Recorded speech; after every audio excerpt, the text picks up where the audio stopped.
mountains of Tennessee. Jeff Traylor, head football coach at UTSA, with us on 365 Sports with Paul Craig and David Smoke. I know you've had a busy week scrambling and juggling Texas High School Coaches Association and media days. How much of a challenge was that for you?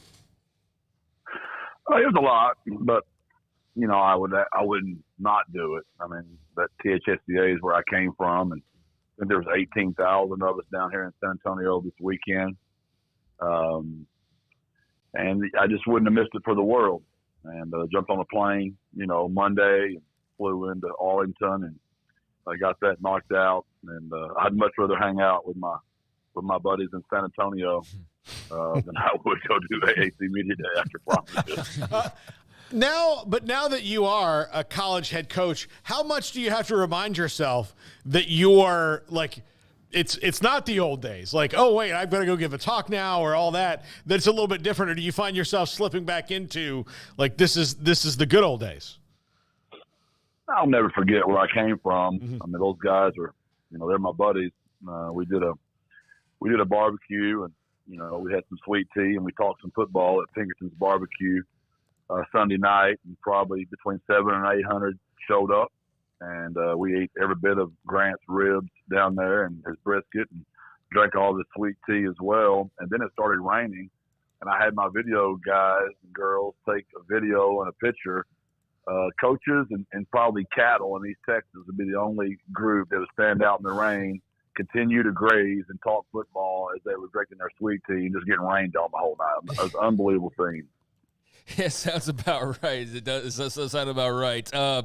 Coach, in those conversations, I mean, I know there's a lot going on right now. For example, the Friday night games for a league like the Big 12. I know high school coaches have concerns about that overlap. But what is kind of the main one or two things that you hear most often in these types of discussions of just concerns or kind of where the game is nowadays?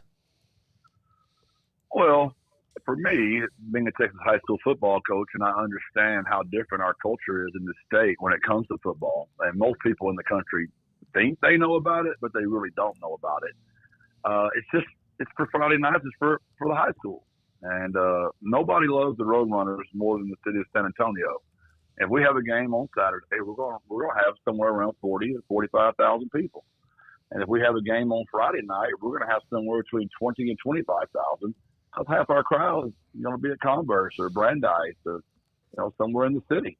And I understand it. I know where our place is, and I don't think we should mess with that. And I understand that's a decision made way above my pay grade. But I know we play North Texas and Temple on Friday nights. It'll cut our crowd in half because our city is going to be supporting, Alamo Heights and Smithson Valley, where they should be. So I know that part of being a head coach, there's decisions you have to make. We read the statement from you and Dr. Campos today about a couple of players that got sideways. Obviously you made the right decision. How much do you have to let things play out before you decide on a player being a part of the program going forward?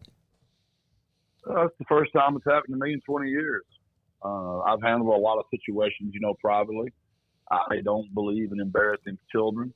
They have mothers, they have aunts, they have grandmothers, they have fathers. They've got former high school coaches. They come from all high schools, usually in the state of Texas for us. And I don't like embarrassing people. But sometimes the situation becomes the situation where it just has to be public.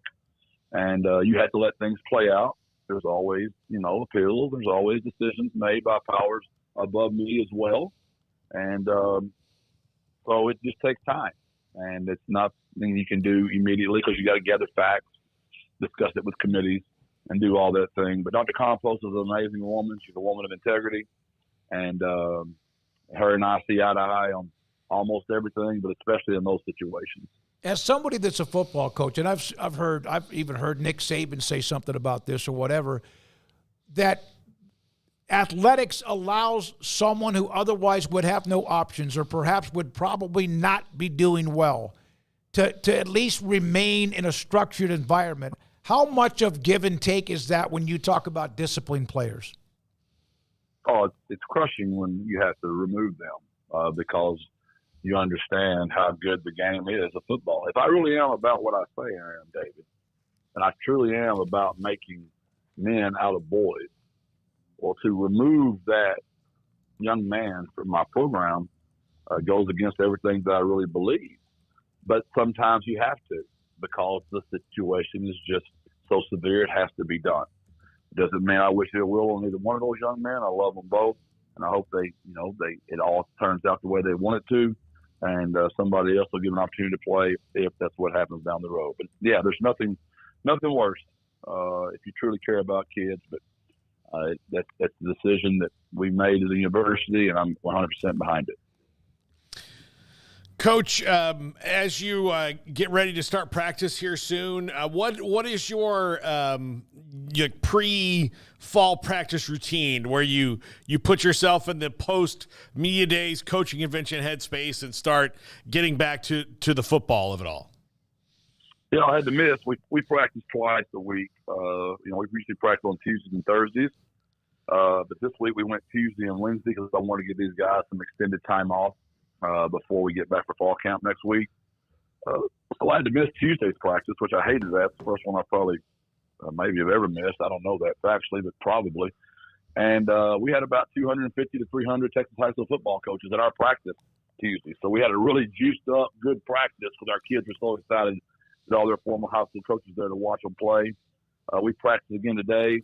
With Texas High School Coach Association being over, there's probably only about 50 coaches there this morning, but still we had great juice.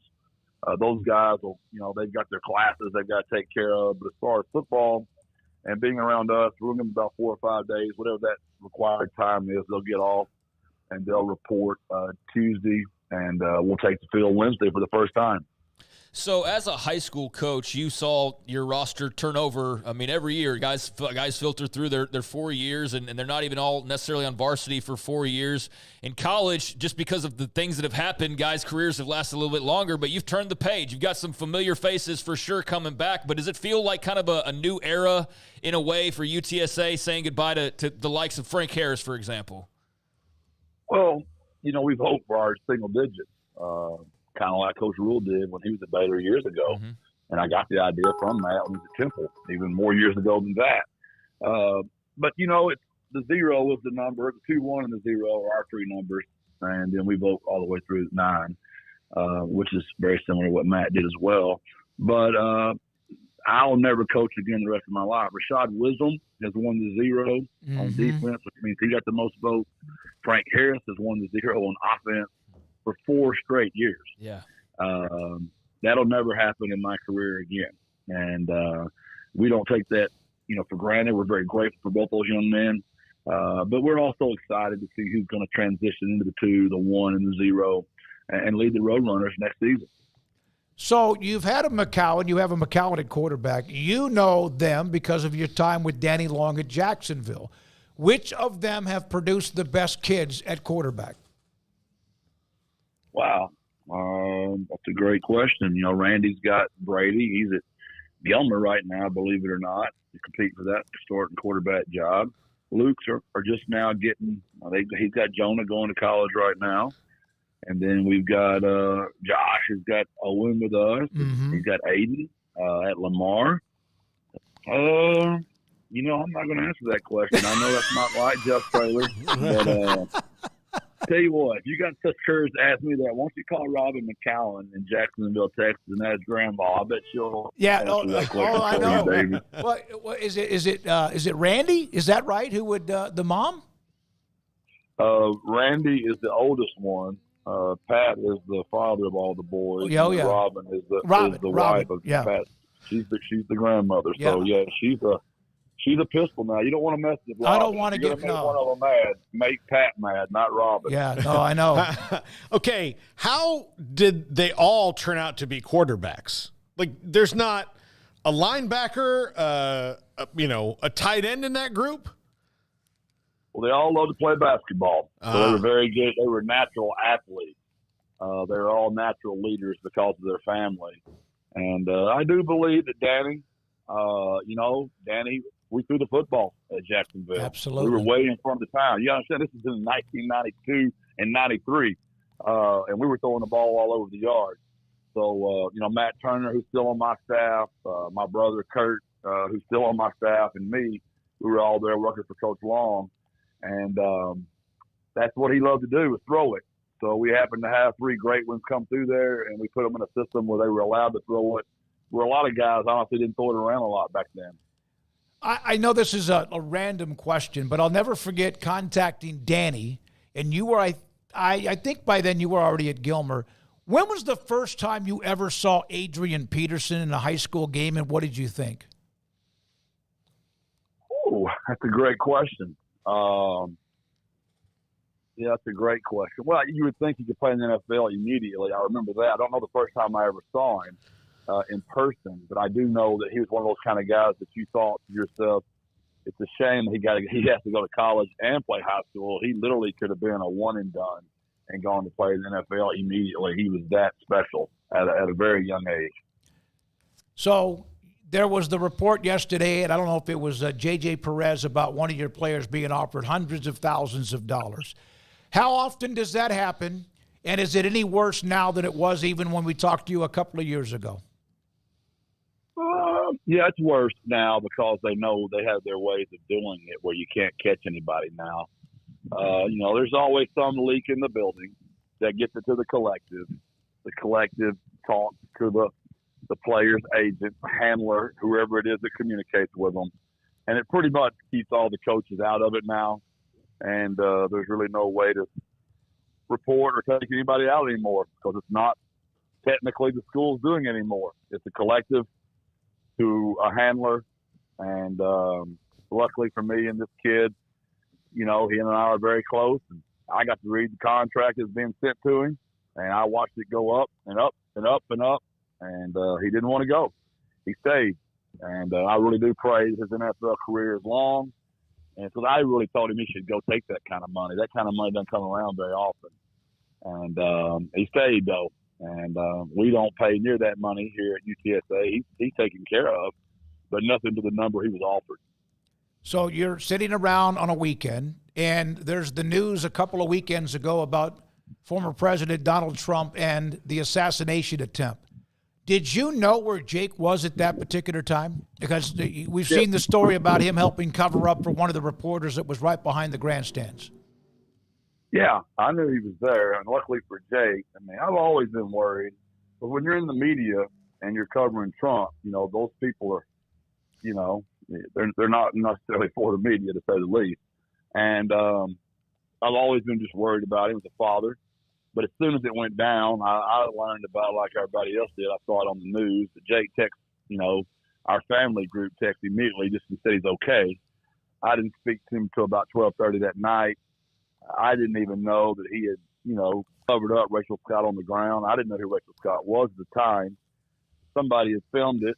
Rachel was sweet enough to put out something on Twitter thanking Jake for protecting her, and that thing kind of went national. So I didn't even know. Jake didn't even tell me he did that. So when I talked to him that evening, about 12:30 or 1 in the morning, he let me know what had happened. And, I've spoken more about Jake in the last 3 weeks than I have about the Roadrunners. You mentioned working out. The workouts begin August the 1st, and you've had 2 workouts this week. Are there now more opportunities than ever, almost around the clock, with practices in some way, workouts in some way, kind of like what it filtered into high school football during the summer when it used to be you're done and you might do 7-on-7 and that's it? Yeah, I actually teased Kurt and Matt today. I feel like we're back at Gilmer. We're playing so much football.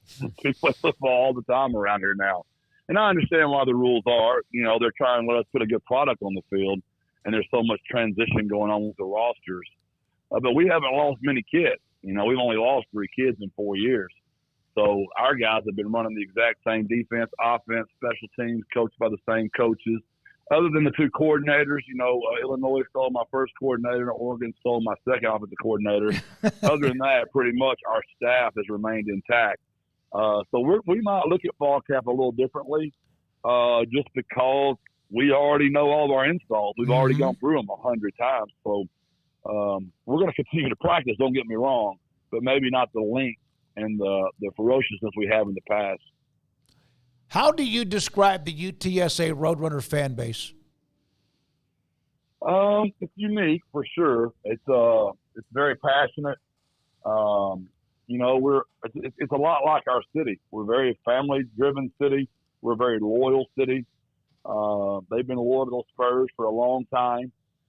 They're good people. They appreciate the product we put on the field. Unless you played there, there's really no way to describe it. I am truly like their coach. It doesn't matter where I go. Now, in church, they sometimes don't recognize me because I don't wear my cap in church. But if I have my white cap on, it doesn't matter where I go. We're going to get the birds up, and people are extremely loyal and passionate, almost like a soccer field when you go to a game of how passionate they are about the players on the field. You wouldn't want it any other way, right? Even though that you'd like sometimes maybe your own space. Isn't that means you're doing well? Yeah, there's no complaints there whatsoever. They're great people. Our walk into the stadium is second to none. Our tailgating scene is second to none. The loudness of our crowd during the games is second to none. And I'm a huge proponent of the Alamo Dome. I know a lot of people like to say we're not on campus, and I'd rather go play at the Alamo Dome when it's 72 degrees every single day than I would ever care to go somewhere and be outside with 108 or 110 during September in Texas. Last question. Thanks for your time, Jeff, as always. Have you ever awakened in the morning since you started coaching as a head coach at Gilmer and on, all the other places you've been, including now, have you ever gotten up in the morning and questioned whether you love coaching? No. I question, some of the decisions that are being made right now, and is it really what's best for everybody? There's no doubt. But, you have to – all the stuff you tell your kids, David, control the controllable, trust the process, do what you can do. For coaches, it's easy to talk it. It's a lot easier to live it. I know as a parent, it's a lot easier to talk it. It's a lot harder to live it. So we just have to live what we tell our kids all the time. And everybody in the country is dealing with the same stuff. Everybody's got problems. They're all different problems. Whichever group handles their problems the best is going to give their team the best chance to win. So we know we've got our problems at UTSA, but everybody else has their problems as well. We're going to do our very best to control what that is and see if we can keep winning the football games that we've been winning here, which has been an unbelievable clip the last 4 years. It has been. You discuss maybe distractions with your players, whether it's transfer or NIL or whatever else, worrying about the next level. You're a successful coach. People have your name out there all of the time when there's opportunities elsewhere. How do you avoid distractions? I'm going to try to be where my feet are. I mean, I know, again, I sound like a coach, but I'm going to try to be right where I am. And as long as they're doing that, that means we're winning a lot of football games, and the people in San Antonio are going to be very happy, and that means my players are going to be very happy. My players are just kind of used to it. When I was at Gilmer, that was pretty much for a decade there. Out of those 15 years, that was always the talk of every year, whether it was Longview, Lufkin, Tyler, the jobs that people think I was supposed to go take. I'm wired a little differently. I've got to feel something in my soul. I've got to really feel like the Lord is literally taking me there. And I know people always say, well, it seems like every time the Lord takes you off somewhere, there's more money. That's just not factually true. I've turned down many, many jobs in high school that did not pay me what Gilmer, they did not pay. They paid me way more than I could have made at Gilmer. And I've turned down jobs. I've been at San Antonio that would have paid me more. I got to feel it. I got to know the president, the AD. I just know when the Lord will have me ready when it's time. And right now, the Lord's got me right where I'm supposed to be, and we're having a blast winning a lot of ball games in UTSA. Appreciate whenever your time is with us, Jeff. Thank you very much. Enjoy whatever time you have left before workouts begin Wednesday. Love you, man. Have a great day. Believe it or not, I got an NIL dinner. I'm going to go fundraise some money tonight. Got to get my guys paid, brother. Y'all have a good evening. There you God go. Bless the birds up. Jeff Traylor, Guns Up, UTSA football coach with us on 360.